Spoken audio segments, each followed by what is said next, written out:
I'm about to tell you how my wife spent 2 years pretending we had fertility issues while secretly taking birth control and living a double life. And by the time I figured it out, I'd already gathered enough evidence to destroy her in court. My name is Jason, I'm 32, and I work as an aerospace engineer in Arizona, which means I spend my days solving problems with math, data, and logic. My life has always been pretty straightforward, maybe even boring to some people, but I liked it that way because I had a good job, a house I'd worked hard for, savings in the bank, and a clear plan for the future. I wasn't the guy who lived for wild adventures or spontaneous road trips. I was the guy who showed up on time, paid his bills early, and actually read instruction manuals before assembling furniture. Some people called me boring, but the people who mattered called me reliable, and I was fine with that trade-off because I'd seen too many friends crash and burn from trying to live like every weekend was spring break. I met Olivia 3 years ago at a charity 5K run that my company sponsored, and I wasn't even planning to talk to anyone that day because I was just there to get my free t-shirt and support the cause. She was working at a booth handing out water bottles, and when I walked up, she smiled and said something about how I looked way too put together for someone who just ran 3 miles in Arizona heat. I made some dumb joke about aerospace engineers being built for precision, not speed, and somehow that led to us talking for 20 minutes about her job as a dental hygienist, my work on satellite components, and whether breakfast burritos count as a legitimate recovery meal. She had this energy that just made everything feel lighter, like she could find something interesting in the most mundane conversation, and by the time I left that booth, I'd already decided I was going to ask for her number. Our first date was at this little Italian place downtown, nothing fancy, and I remember thinking she was exactly the kind of person I'd been hoping to find, because she seemed genuinely interested in building something real instead of just playing around. We talked about families, careers, what we wanted out of life, and she mentioned more than once that she'd always pictured herself as a mom someday. That stuck with me because I wanted kids too, always had, and meeting someone who shared that vision felt like finding the last piece of a puzzle I'd been working on for years. Things moved pretty naturally after that. We dated for about a year, got engaged, and then got married at her parents' ranch just outside Scottsdale. Her dad, Frank, was this retired firefighter with a big personality and an even bigger handshake, and her mom, Janet, was the type who'd have coffee ready before you even finished saying good morning. They welcomed me into their family like I'd always been part of it, and for the first time in my adult life, I felt like I had this solid foundation of people who actually gave a damn about me. The wedding was small, maybe 60 people, and I remember standing there watching Olivia walk down the aisle thinking I'd somehow lucked into the exact life I'd been working toward. We bought a house 6 months after the wedding, a 3-bedroom place with a yard because we both agreed we'd need the space once kids came along, and that's when the baby conversation started getting serious.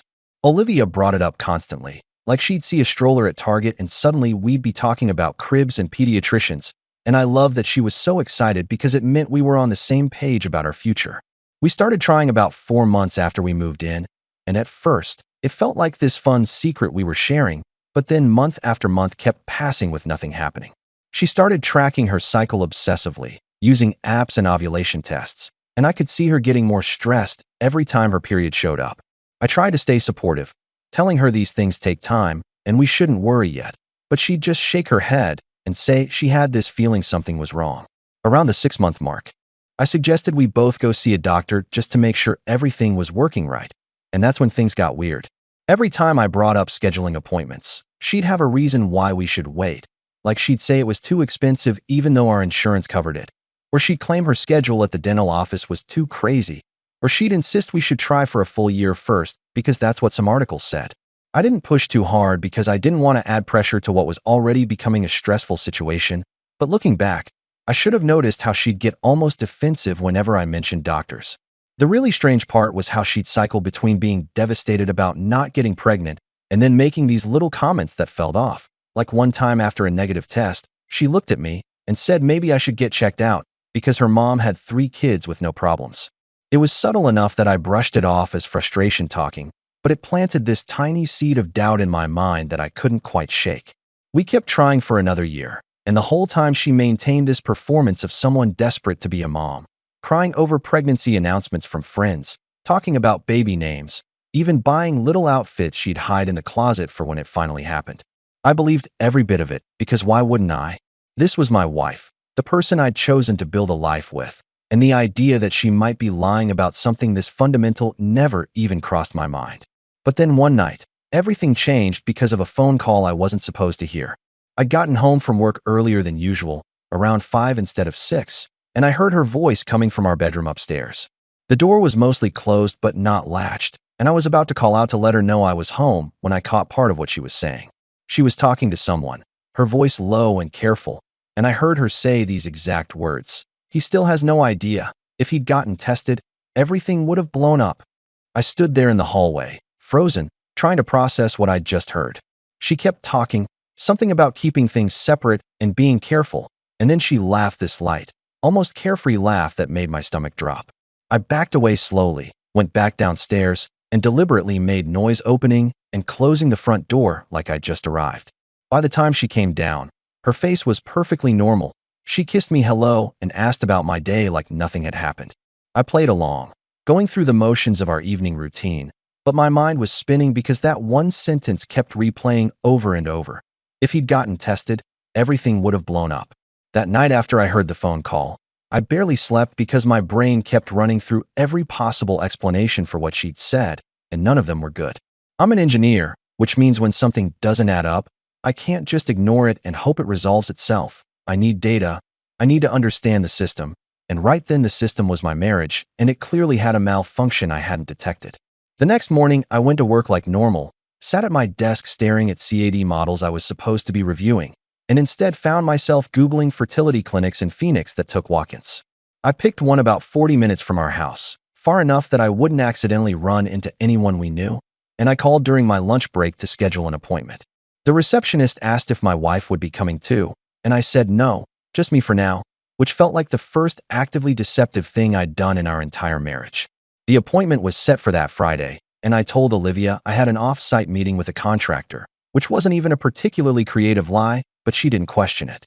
I showed up at the clinic feeling ridiculous because part of me still hoped this was all some massive misunderstanding, like maybe I'd misheard her or taken something out of context, but I needed to know for sure. They did the standard tests, gave me the awkward instructions and the collection room that smelled like industrial cleaning products, and told me results would take about a week. That week was torture because I had to act completely normal at home while internally I was preparing for my entire life to potentially explode, and Olivia kept doing her usual routine of checking her ovulation app and suggesting we try again soon. When the results came back, I drove to the clinic during my lunch break, sat in the parking lot, and opened the envelope. Everything was normal, actually better than normal. The doctor had written a note saying my counts were well above average, and there was no indication of any fertility issues on my end whatsoever. I sat there staring at those numbers, feeling this cold weight settle in my chest, because now I knew for certain that she'd been lying. And if I wasn't the problem, then what the hell had we really been doing for the past 2 years? I didn't confront her, not yet, because I'm methodical and I needed to understand the full scope of what was happening before I made any moves. That's when I started paying attention to things I'd previously ignored, and I realized our entire marriage had been full of small details I'd dismissed as normal. She went to the pharmacy every month to pick up a prescription, and whenever I asked what it was for, she'd give vague answers about vitamins or something for her skin, but now those answers felt deliberately evasive. One evening when she was in the shower, I checked the medicine cabinet and found nothing, which seemed strange until I realized she must be keeping whatever it was somewhere else. A few days later, when she left her purse on the kitchen counter while she ran out to grab the mail, I looked inside and found a pill pack, the kind with days of the week labeled on the back. When I Googled the name printed on the foil, it came back as a common oral contraceptive, and my hands started shaking as I put everything back exactly how I'd found it. She'd been taking birth control the whole time we were supposedly trying for a baby, which meant every tearful conversation, every disappointed moment, every discussion about what might be wrong had been completely fabricated. I felt like the ground had disappeared beneath me, but I forced myself to stay calm and keep digging because I needed to know how deep this went. I started checking our bank statements more carefully, going back through months of transactions I'd barely glanced at before because we'd always kept our finances mostly joint and I'd trusted her completely. I found charges to hotels in Scottsdale, restaurants I'd never been to, and several payments to places that seemed random until I started mapping them out. There was a pattern. Roughly every 2 weeks, she'd have expenses that didn't match up with her work schedule, or the evenings she'd told me she was out with friends. I'm an engineer, so I did what engineers do. I created a spreadsheet and logged every suspicious transaction with dates, amounts, and locations. One charge stood out: a boutique hotel in Old Town Scottsdale on an afternoon 3 months earlier when she'd told me she was at a continuing education seminar for dental hygienists. I called the hotel pretending to be following up on a corporate booking, and they confirmed they had no seminars or group events that day, which meant she'd lied about where she was and what she was doing. I also pulled our insurance statements because I wanted to see if there were any doctor visits she hadn't mentioned, and that's when I found regular appointments at a women's health clinic starting about 2 years ago, right around when we'd started trying. The billing codes indicated contraceptive counseling and prescription refills, which meant this wasn't some recent decision or moment of doubt. She'd been actively preventing pregnancy from the very beginning while performing this elaborate charade. At this point, I knew there was probably someone else, because all the hotel charges and careful scheduling suggested she was meeting someone regularly, and I needed to figure out who. I started paying attention to when she was on her phone, and I noticed she'd tilt the screen away from me or take it into another room to text, which she'd never done before. One Saturday morning, she was in the shower and left her phone on the nightstand, and I picked it up knowing I was crossing a line, but feeling like that line had already been obliterated by everything else I'd discovered. She had it locked with a passcode, but I knew it was her mom's birthday because she'd told me years ago when we first started dating, and she'd apparently never changed it because she never thought she'd need to hide anything from me. I opened her messages and immediately saw a thread with someone named David, no last name, just David with a blue heart emoji next to it. The messages were exactly what you'd expect: inside jokes, plans to meet up, and references to things they'd done together that made it crystal clear this wasn't some innocent friendship. There were messages about being careful, about making sure I didn't suspect anything, about how she was handling the situation at home, and reading them felt like being punched in the stomach over and over. I took screenshots of everything, sent them to my own email from her phone, then deleted the sent messages and put her phone back exactly where I'd found it. My heart was pounding so hard I thought I might actually pass out, but I managed to leave the bedroom and act normal when she came out wrapped in a towel asking what I wanted for breakfast. The next step was finding out who this guy actually was, and that turned out to be easier than I expected because people are shockingly careless about their digital footprints. I went through the messages again on my own phone and found enough context clues to narrow it down. Then I checked Olivia's Instagram followers and found a David who worked in real estate and lived in Scottsdale, exactly where most of those hotel charges were located.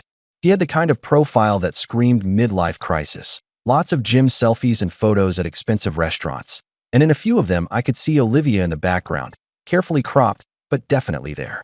I had one more thing I needed to do before I decided how to handle this, and that was see them together with my own eyes. I spent the next week paying attention to her schedule, and when she told me she was meeting a girlfriend for brunch on Sunday, I decided to follow her. She drove to a coffee shop in Scottsdale, and I parked 3 rows back with a clear view of the entrance.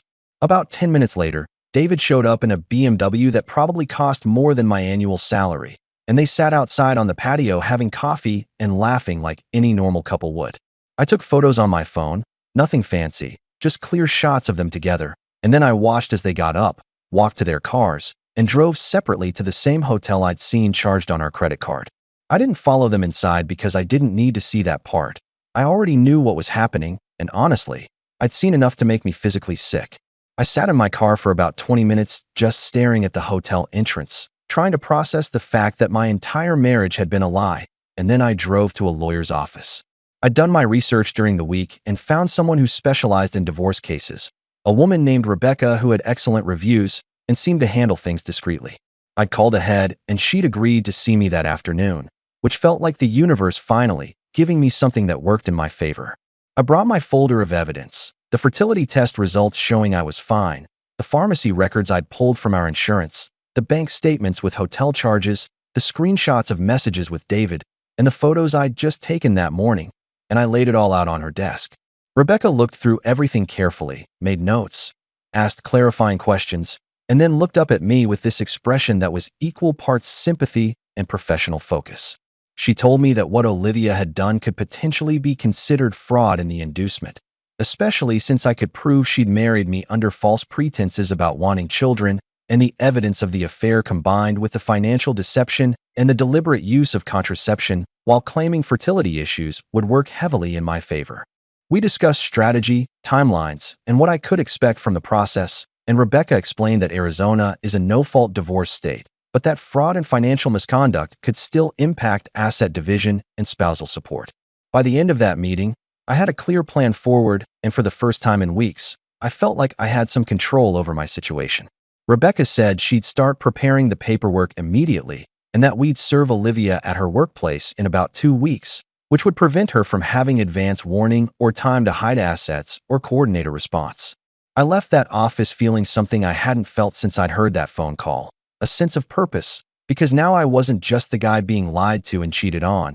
I was the guy who'd quietly gathered every piece of evidence and was about to flip the entire situation on its head. I went home that evening, had dinner with my wife like nothing was wrong, and watched her check her phone and smile at messages I knew were from him. She asked how my day was, and I told her it was fine, just the usual work stuff. And inside, I was thinking about how in less than 2 weeks her entire world was going to collapse, and she'd have no one to blame but herself. The paperwork was ready within 2 weeks, and Rebecca suggested we serve Olivia at her dental office on a Wednesday afternoon because it would catch her completely off guard and prevent her from having time to coordinate a response or destroy evidence. I agreed because at that point I was done playing nice, and honestly, part of me wanted her to feel even a fraction of the humiliation I'd felt discovering her lies. The process server showed up at her work around 2 in the afternoon, handed her the envelope in front of her co-workers and patients in the waiting area, and apparently she went pale and had to excuse herself to the bathroom. I know this because her mom Janet called me about an hour later, voice shaking, asking what was happening and why Olivia had just been served divorce papers at work. I kept my tone calm and told her that Olivia knew exactly why, and if she wanted details, she should ask her daughter. Janet tried to press me for more information, saying I owed them an explanation after everything they'd done for me, but I simply said I'd explain everything when the time was right and ended the call. Olivia came home around 6 that evening, and I was sitting at the kitchen table with my laptop open, working on some design specs like it was any other night. She walked in with the papers clutched in her hand, mascara smudged under her eyes, and I could tell she'd been crying for hours. She threw the papers on the table and started asking what the hell I was doing and why I was throwing away our marriage over nothing, her voice coming out as this desperate, shaky whisper. I closed my laptop slowly, looked at her, and slid a folder across the table, the same folder I'd shown Rebecca, packed with bank statements, pharmacy records, photos of her with David, and my own fertility test results. I told her to open it, and as she flipped through page after page, I watched her face cycle through confusion, then recognition, then something close to panic. She tried to recover, saying I'd invaded her privacy and that I had no right to go through her things, but I cut her off and said she'd invaded our marriage with lies, and privacy stops being a shield when you're committing fraud. She switched tactics then, going from defensive to emotional, claiming she could explain everything and that the situation with David wasn't what it looked like. But I prepared for this, and I wasn't going to let her manipulate her way out. I asked her point blank to explain the birth control prescription she'd been taking for 2 years while we were supposedly trying for a baby, and she froze. She opened her mouth, closed it, and then tried to say it was complicated, that she'd been confused about what she wanted, that she was going to tell me eventually. I let her talk herself in circles for a few minutes before I said the only thing that mattered was that she'd lied about something fundamental, wasted 2 years of my life, and betrayed every promise she'd made. That's when she snapped, and all the fake tears dried up instantly. Her whole face changed, and she looked at me with this cold anger I'd never seen before and said words I'll never forget. "You're not man enough to be a dad anyway." She said it like she'd been holding it back for years, like she'd finally found the permission to say what she really thought. And she kept going, saying I was too rigid, too boring, too focused on plans and systems to ever be the kind of father any kid would want. She said David understood her in ways I never could, that he was spontaneous and exciting, and that she'd stayed with me because I was stable and safe, but she'd never actually been happy. I just sat there and let her say it all because I wanted her to show exactly who she really was. And when she finally ran out of steam, I told her calmly that she'd just made my lawyer's job a whole lot easier. Her face went white again as she realized what she'd done, and she tried to backtrack, saying she didn't mean it and that she was just upset, but the damage was done and we both knew it. The divorce process took about 3 months, which is relatively fast, and during that time Olivia tried everything to slow it down or negotiate better terms. She wanted to keep the house, wanted me to pay her spousal support, wanted to split assets 50-50 despite the fact that I'd paid for most of them and she'd been living a lie. Rebecca shut down every attempt with surgical precision, presenting the evidence of fraud, the affair, and the fact that Olivia had been actively deceiving me throughout our marriage. The hearing itself was almost anticlimactic because once the judge saw the pharmacy records showing she'd been on birth control while claiming we had fertility issues, combined with the photos of her with David and the pattern of deceptive spending, there wasn't much left to argue. Olivia's lawyer tried to claim that birth control didn't prove intent to deceive and that the affair started after our marriage had already broken down, but Rebecca countered with time-stamped messages and transaction records that showed otherwise. The judge actually used the word fraud in his remarks, saying that deliberately preventing pregnancy while claiming to pursue it constituted a fundamental deception that voided any claim to marital equity. The final judgment gave me the house, required her to remove her belongings within 30 days, denied her request for any spousal support, and ordered her to pay a portion of my legal fees. I walked out of that courtroom feeling like I'd just finished the hardest project of my life, and in a way, I had. The aftermath was messy in ways I hadn't expected because Olivia's whole life seemed to fall apart after the divorce was finalized. I heard through a mutual friend who still talked to her that David wanted nothing to do with her once she was actually available. Turned out he was only interested when she was someone else's wife, and the relationship had that forbidden excitement attached to it. She tried reaching out to me multiple times, sending long apologetic texts about how she'd made mistakes and wanted a chance to explain herself properly, but I never responded. Her parents reached out too, and that conversation was harder because Frank and Janet had always been good to me, and I could hear the genuine shame in Frank's voice when he called to apologize for not raising his daughter better. I told him he'd done his best, and that this wasn't his failure, it was hers, and he thanked me for that kindness even though I'm not sure he believed it. Janet sent me a card a few weeks later saying she understood why I'd done what I did and that she was sorry for everything, which was more closure than I expected but appreciated nonetheless.